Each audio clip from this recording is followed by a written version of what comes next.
Hello and welcome to Infinity. I'm Charlie Seraphin. For the next half hour, we're going to be talking with Arthur Young, the inventor of the Bell helicopter, founder of the Institute for the Study of Consciousness in Berkeley. Arthur Young is the author of The Reflexive Universe, The Geometry of Meaning, and The Missing Parameter of Science.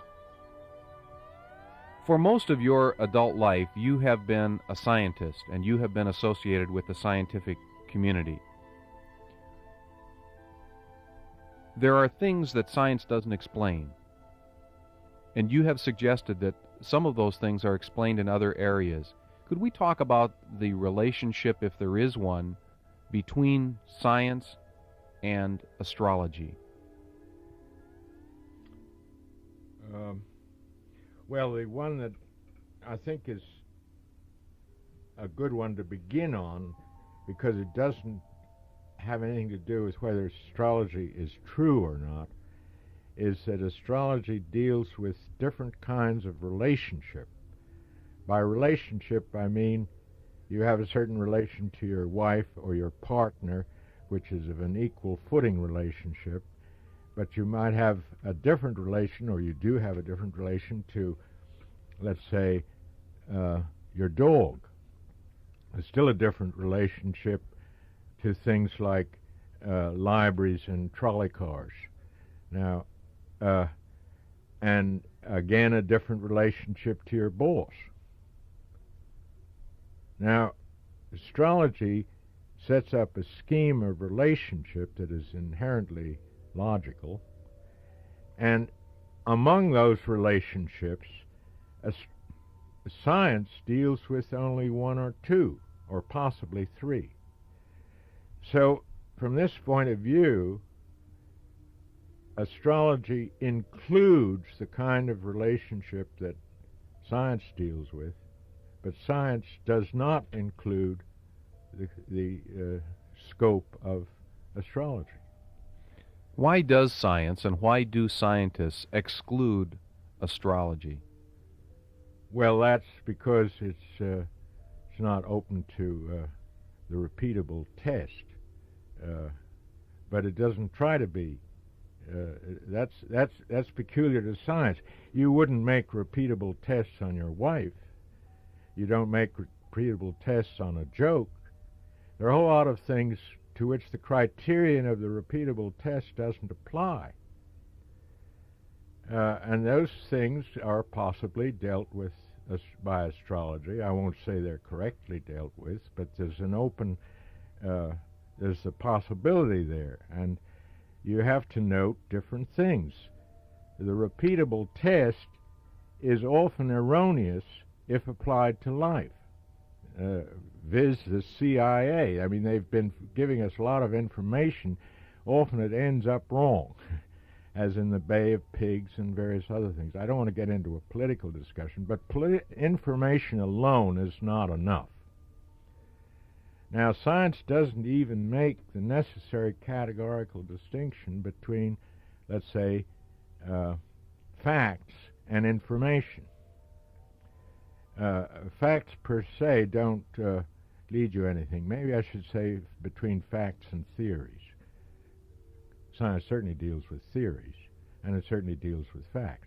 And there's a distinction between them, because the isolated fact that something will drop when you fall it doesn't lead to the theory of gravitation, or it is not equivalent to the theory of gravitation.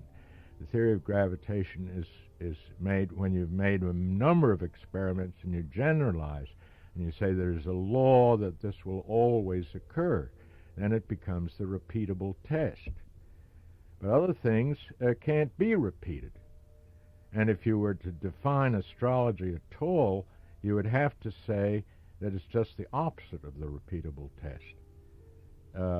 Science deals with, science deals with the same experiment at a different time having the same result. Astrology deals with different experiments at the same time having the same result. In other words, if I launch a ship and a baby is born at the same moment, they will have the same fate. What does that mean? If you really put the scientific vision of it. It's what's happening that you don't, what's going to happen that you haven't taken into account. The repeatable test assumes that you've taken everything into account and that it will turn out the way it did before. Now, if you were to, let's say, boil water, you would expect it to boil at 100 degrees centigrade. Well, then if you did it in different parts of the earth and you found it varying, mysteriously some places it varied at a much it boiled at a lower temperature, you might ultimately get to the idea, well, it depends on altitude. If I boil water at the top of a mountain, it'll boil at a lower temperature. That would mean that your test, which was not repeating, still had an importance in that it indicated something outside of the sphere of the test that was changing the conditions. Okay. So again, if you were to launch a ship at low tide, you'd get stuck, say, but if you launched it at high tide, it would go off. So this wouldn't be a repeatable test because you hadn't taken into account the tide. Likewise, if you plant a seed in the middle of winter, it's not going to grow, and then if you plant it in spring, it will. So the repeatable test applies only that when you have all the conditions right. And the non-repeatable test is an indication of something else going on. Is the inability of the scientific community or most scientists to accept astrology linked to the fact that it's not only based on the environment at the time, but it's projecting into the future, that you're going into the experiment, the baby is born on such and such a date and such and such a year? I don't think it's based on that. I think it's based on the fact that there's no physical explanation for the influence of planets on our lives. There's no way that radiation or whatever coming from planets could be explained in a scientific way. In fact, I don't think there's any way to explain it at all. Is it germane to have the discussion without leaping ahead and saying, yes, I accept astrology, or no, I don't accept it? Well, the article to which you referred when you started this one, that was in the Institute notes, was only about the different kinds of relationship. Okay, well, let's take it a step further than that if we can, and not refer back to a specific article. And if astrology works and we can't figure out how it works, we can't figure out what the impact of the planets are, do we know why it works? Well, no, I don't see why would be more difficult than how. Okay, can you chart the course of a life in astrology? It's the image that comes to mind is a train schedule. You have when the train will stop at certain places and so forth, but you don't know who gets off or what happens. There's a lot that you don't know, but what impresses me and what has convinced me, in fact, and as a scientist I've been pretty skeptical, is that these arcs that you can set up from astrology hit the major events of a lifetime, and they hit it with great accuracy. Now, you can't, that's evidence, that's factual evidence. And then how you want to explain it is another matter. The other way of trying to prove astrology with statistics or 6,000 surgeons or 10,000 something else, to me is not very useful, because even if there's a slight bias in favor of something that makes it statistically significant, it isn't enough to tell you anything. Let's say 60, well, you see what I mean? Mm-hmm. However, I've made a different kind of study. Instead of taking large 6,000 something or other, I took the 12 Impressionist painters. They were a group, Cézanne and those, Monet, Manet, Pissarro, Sisley, and so on. all but one had Sun square Neptune, which the chance of which is about 1 in 4. So you get a statistical significance. I mean, now actually that's not statistically very impressive, but it tells you something about Impressionist painter that is quite definite, rather than something you vaguely think, it's not in terms of statistics, it's in terms of a correlation that's quite interesting, because Neptune deals with impressions. So you get the Impressionist painters. The difficulty that I have with astrology, I guess, is that if you have two babies that are born on the same day, in the same year, in the same hospital, at the exact same moment, and would be the same astrological sign and would have the same planets. Astrological twins, they're called. Okay, if you have astrological twins, it seems to me the critical variable in their lives is that they come from different parents. They come from a different sets of genes. Well, this is a question of what do you buy. I mean, the fact that they will have very similar lifetimes because of their astrology indicates there's something else going on besides the genes. Now, if you say, because the genes are different, therefore, then you're not being a scientist, you're being a dogmatist. You're saying the scientists have all the variables that are necessary. I don't want to get on either train either way. I think that's... I'm simply trying to lay out the groundwork, you see. Now, the whole business of science started with the idea of paying attention to facts. And it's now gotten so it's a belief system that won't look at facts.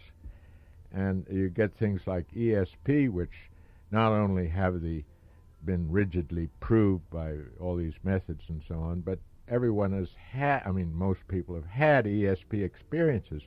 But science denies ESP on the grounds that the laws of science don't allow it. Now that's getting away from facts, because laws and facts are two different things. That's what I pointed out at first. What does astrology say, or how would someone who is thinking about astrology feel about the role of the individual in the total scheme of things? How does it confront the notion of individuality? And maybe that's why so many of us are so hung up on scientific method and opposed to those things that don't really fit into the scheme of things. You mean that astrology would deny the individual? Well, if you put the emphasis on the genes and the chromosomes and you get right down to the real small physical particles that go into making up the individual, it's easy to say that's one unique person and nobody else was ever like that before. But when you say that somebody has the same sign and 11 out of 12 become impressionistic painters, that kind of does fly in the face of the traditional notion. I don't think the problem is the same in science or astrology there, so it doesn't distinguish between them, because astrology is very emphatic about the individual. See, the fact that you're born at a certain moment gives you a unique status.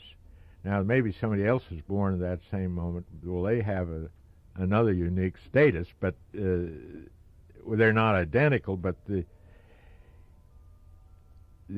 difficulty comes about if you say, well, astrology means that fate is valid, and if you have fate, then you don't have free will. I've devoted a lot of time to that conundrum or question, but I think both exist. It's more that astrology provides, that is to say, the individual chart, the moment you're born, provides a script for your life, which is like walking into a play and taking on a role. Now, the role you take on is prescribed. The way you act it is not. You might be a good Hamlet, or you might not be a good Hamlet, you see. But the plot of Hamlet is there. And one of the things that's most convincing to me about astrology is that it accounts for how fate helps you. Now, for instance, when I was finished with my own experiments after 12 years with a helicopter. I'd been working on models, and I wanted to get a backer. I was about 2 years looking for a backer, and everything sort of this and that would happen, but no real money on the line. Then the time came when a certain astrological configuration came about, and at that, I learned about this later when I knew about astrology. That was exactly when I went to Bell, and the door was open, the contract was signed within a month, and we went to town. Now, there had to be a cooperation or coordination of Bell and myself and various other things for that to happen. In other words, I don't alone create the helicopter. Bell and myself make some kind of combination, and maybe other people too. These things have to coordinate in order for something to really happen. So astrology deals with the plot of things that makes it possible for things to go beyond the scope of one person to do, beyond the power of one person to do. I was looking at the chart when Columbus discovered America. It was a terrific chart. It meant something was going to happen. And incidentally, we're having two complete cycles of Pluto since Columbus discovered America to now. In other words, the same condition is happening now. So it's time to rediscover something else. Something big is going to be happening in these years. Let me ask one question. This is my dumb question for the program. Have we given too much power to the medical community inasmuch as if astrology works and we launch ships, so to speak, on specific destinies with the use of hormones and labor inducement and cesarean section birth and everything else, we can look at the stars and chart out and make a baby be born within a given period, give or take 2 or 3 weeks, any day, any hour, any minute that we want. We have the physical capability of doing that right now. Well, okay, but it'll still be covered by the astrology. In other words, you never avoid this thing. The fact that you're going to change that baby's birth would be written in the script too. So there is predestiny. Yes, there definitely is fate, and it's definitely not unpleasant. Fate is generally given a bad name. It's the way the doors open for you and make life bigger than you. Is fate repeated? I don't think any of this repeats. That's one of the interesting things. It also makes it difficult to prove scientifically because you never can get it to repeat. But you also suggest that even though there is fate, there is free will. Yes. And that is also predetermined? Oh, no. Free will is just the opposite. That's now, usually when you get into these discussions, it's very difficult to accept both. You have to get on one train or the other. I realize that, and I've devoted a whole tape to it. It's and books too. But in fact, one of the things, if you really want to hear about it, is in this larger sense, the individual doesn't exist. Now, I'm contradicting myself. But each chart is nevertheless individual. That means the individuality that you have is the universe having it, not you. And that is a bigger idea than the idea of just an individual. So when I think about me, that's really just one small version of the myth, but I really do exist. Ego you is a very limited thing, but right. You are an actual window of the universe. A way of God is looking out. Okay. Let me see if I'm this. I guess it's my own ignorance, but let me get back to this question of I'm walking down a road, and the road becomes a Y, and you can go to the left, go to the right. I have free will, so I can make a choice. Right. And I decide I'm going to walk to the right. Right. But that was already predetermined. Even though I had the free will at that moment to make that decision, that was that was a part of my fate to go to the right. That's a small sense of determined. put it, I don't know how to say it, but suppose you walk down the road and there's a detour sign, or that it says road blocked. You can find another way to get where you want to go. Now, the free will has to do with your choice of goal. And if something blocks that, you use some other means to get there, but you still persist in getting to your goal. Now, there are three things. There's determinism, free will, and fate. And free will is in between those two things. There's the conflict of determinism and free will. This is what you were talking about. And that free will takes precedence. You use the determinism to do what you want with it. And if you didn't have determinism, then the car wouldn't work and you wouldn't get there. The other end is fate, which is larger than yourself, and you can't expect to understand it or anticipate it. There's a metaphysical principle, as above, so below. Do you think this has any basis in reality? Well, yes, indeed. It's the basis of my book, The Reflexive Universe. What does it mean? And I know it took a lot of words and a lot of pages to explain it, but how could we explain it to a layperson?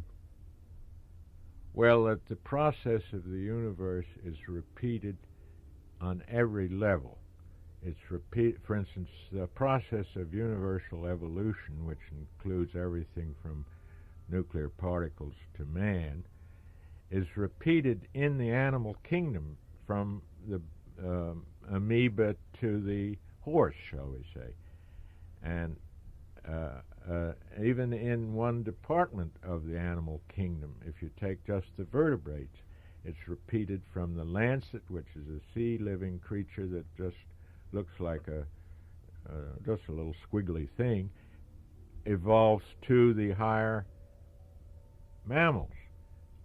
The stages of each of these processes, the small ones repeat the high ones. Or in a person's life, you start as a cell and you evolve to a grown creature.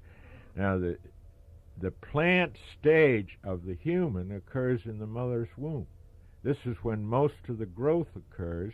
The embryo is rooted in the wall of the womb and behaves like a plant. It's not breathing oxygen. It's getting nourishment from the womb. But then when the birth occurs, it enters the animal stage. It's able to move on its own. So that growth of the individual through the embryo, through the birth, is repeating the stages of evolution. So that's the sense of as above, so below that I see. When we talk about higher and lower, is that simply a matter of perspective? Higher means more highly organized. But it doesn't mean higher spatially. No, I understand that. But we say man is a higher creature than an amoeba? We mean it's more organized. More organized. Yes. But is that simply a matter of perspective? That we, and in this conversation, we put ourselves at a high level, relatively high level, not to assume that there aren't higher levels. But what if you're a dog? You mean you're trying to have a democracy overall or something? Well, you're talking about the evolutionary process being repeated at every level, right? All the way up to man. And what I'm trying to get at is whether or not we're beyond man. I think man is on the way to being God. How far do we have to go? We're about halfway through. As I say in my book, if you think of the clam as halfway to the, let's say, vertebrate animal like the horse, the clam is to the horse as man is to the gods. We're at the clam stage. We're just beginning to peek out of our shells and realize there's something beyond us. But as we know them, clams never become horses. Well, they evolve. The next step is to be snails, to stick their neck out. And when they stick their neck out, they start to move. And then you get a snail moving. And then the next thing is to get a snail with legs and stuff. It's not to be sneezed at. I mean, it's part of the important process of evolution. Maybe the wrong thing is to think only in terms of the higher, because we have to fill in the lower things and do our homework every place. What are the gods? Can we ask that question? I would say the gods are principles. You can say there is only one God, but no matter what you say, you have to begin to divide. Now, one division is to say there's good and evil, but in the highest sense, evil is ignorance, and they're really not two different things. But nevertheless, it's a division that's very important because it creates the moral issues. Well, then you can say God is three. That's what the Catholic, the Holy Trinity. And that's a very meaningful thing. I've seen it dismissed as not true, but it means something. For instance, past, present, and future is a very important distinction. And God the Father is something that's cast to the past. God the Son is to the future, the promise, you should be born again, and so forth. And in between is God the Holy Ghost, which is the principle of imminence. It happens right now. It's not present or future. So the threeness makes sense. I'm very much interested in the sevenness of God. And these I believe to be seven principles, which were the days of the week are named after the Greek gods to some extent, and the Norse gods too, but they're the same. That's a remarkable thing.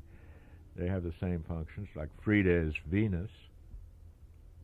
Frida in the Norse, and Venus, and it causes Vendredi, which is, it could be Friday in our language, but Vendredi in French. So the Venus, Frida, Friday, it's the same god, or goddess. I mean, this is a goddess. These are principles or forces that are responsible for evolution. Is God organizational perfection? This is an old medieval question, whether God is perfect or whether God is getting better every day. And I was at a conference in Holland. It was very much oriented around the Mother Goddess principle, and the one who ran the conference was sort of Mother Goddess. And someone asked me that very question. I said it's Anselm's hypothesis that God is always getting better all the time. And she said, that's right. And I said, there speaks the Mother Goddess. The Mother Goddess was seeing to it that God was getting better. And that's not so foolish, because the mother principle is the principle of becoming, the nutrient of the earth principle, Gaia. That's our place to evolve and our own becomingness. Whereas the God principle is static. It just stands as perfection or something. But to get this perfection, we have to go through the becoming. They're known as the distinction between being and becoming.